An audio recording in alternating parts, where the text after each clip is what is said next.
म्हणजे साधारणपणे भारतभरात 300 ठिकाणी या योजनेचं काम करत आहोत.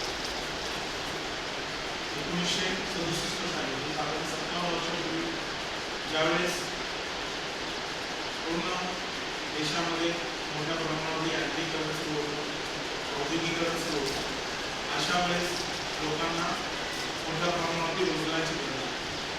ही रोजगाराची गरज ओळखून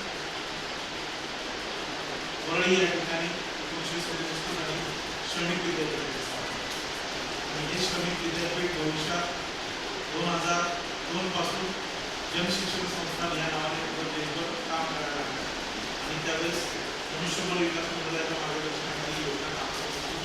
2015 साली कौशल्य विकास मंत्रालयाची स्थापना झाली आणि 2015 ते 2025 म्हणजे या 10 वर्षाच्या कार्यकाळामध्ये कौशल्य विकास मंत्रालयाच्या मार्गदर्शनाखाली पूर्ण देशभर 350 ठिकाणी त्या जनशिक्षण संस्थांचं त्या जिल्ह्याच्या नावाने योजना काम करते.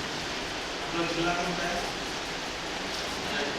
म्हणजे रायगडमध्ये जनशिक्षण संस्थान रायगड, केरळमध्ये जनशिक्षण संस्थान केरळ, गोव्यात जनशिक्षण संस्थान गोवा, असं प्रत्येक जिल्ह्यामध्ये जनशिक्षण संस्थान या पद्धतीने देशभरात अनेक जनशिक्षण संस्था अनेक कोर्सेसच्या माध्यमातून दरवर्षी 5 लाख विद्यार्थ्यांना व्यवसाय तुम्ही टेलरिंगला ॲडमिशन घेतात, ब्युटी घेतात, तुम्ही इलेक्ट्रिशियन, प्लंबिंग असे अनेक कोर्सेस विद्यार्थ्यांना शिकवले जातात आणि त्याच्यातून त्यांना थोडीशी परीक्षा द्यावी लागते.